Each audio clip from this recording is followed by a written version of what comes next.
I doing a brief recap of whatever we have done so far. We looked at 4 different option forms. We looked at English, and we said that the English is equivalent to the second price seal bid option. The reason why the English is equivalent to the second price seal bid option is this. In an English auction, the Nash equilibrium in bidding strategy, the Nash equilibrium is when every player bids his valuation of the good.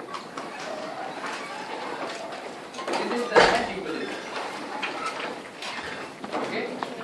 This Nash equilibrium, where every bidder finds his dominant strategy to bid his valuation and therefore uses the dominant strategy equilibrium, is equivalent to what happens in a second price seal bid auction. There also bidders have a dominant strategy, that is to bid their valuation. Okay? And that is the reason we said the English auction was equivalent to the second price seal bid auction.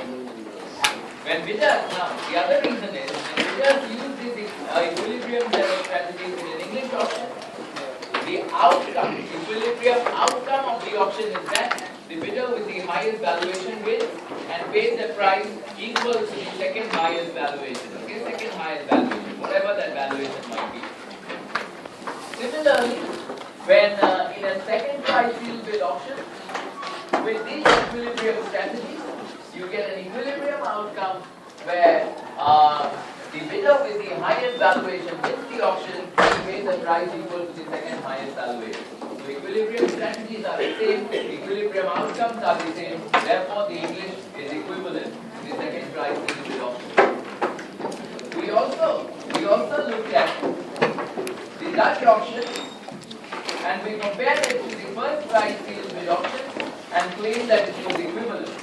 And the reason why the Dutch and the first price seal bid auction is equivalent is distinct from why these two auctions are equivalent.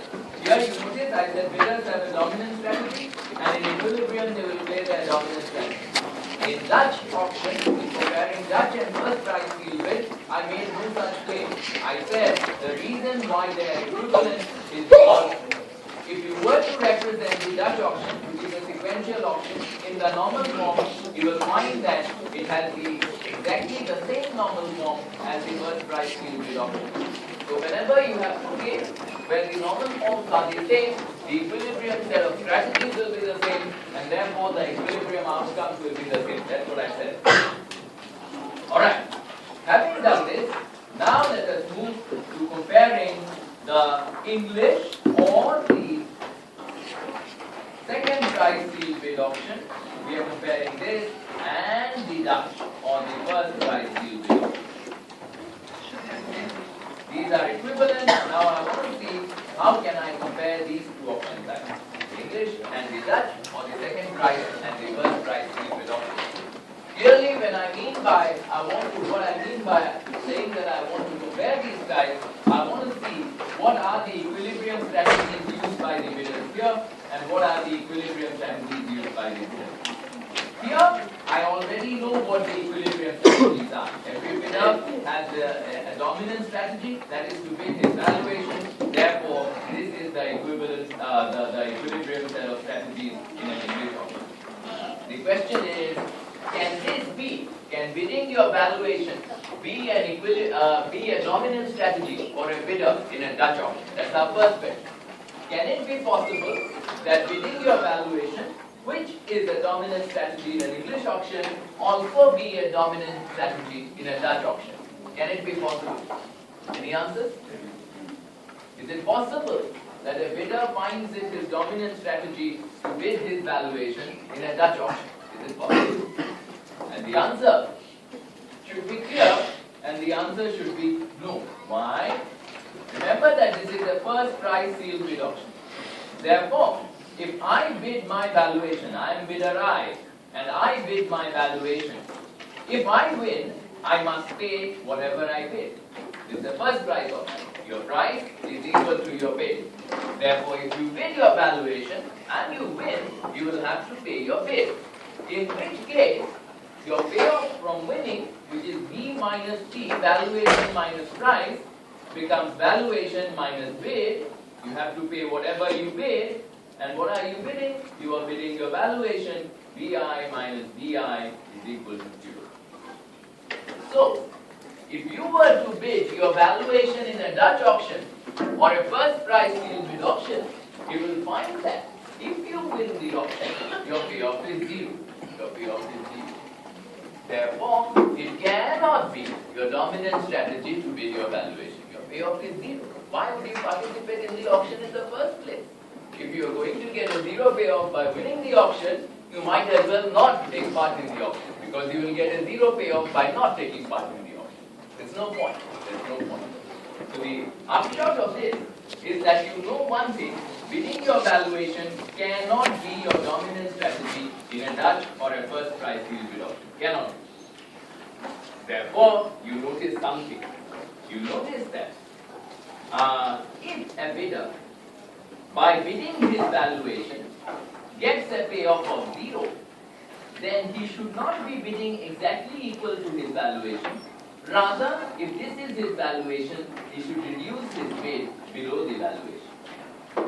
And if he does that, the point is, only in those circumstances can he make a positive payoff from winning. So a bidder in a first price sealed bid auction or in a Dutch auction has an incentive to lower his bid below his valuation. That's the first thing you must notice. Has an incentive to lower his bid below his valuation. Now, when he does that, guys, something happens.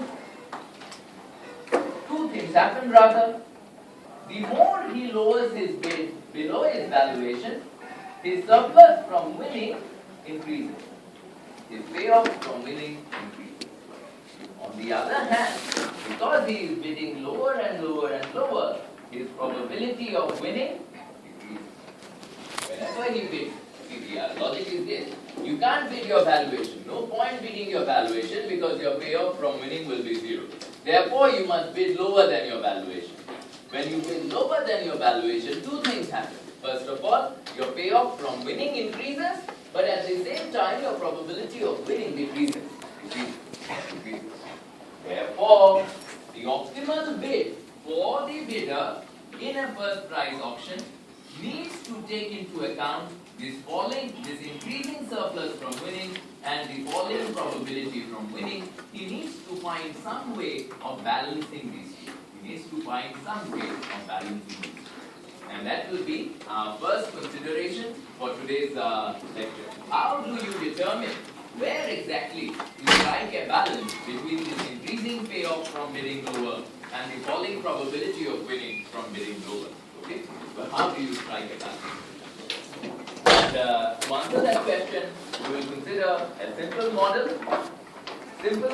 dedicated to finding the optimal bidding strategy for a bidder in a first price auction.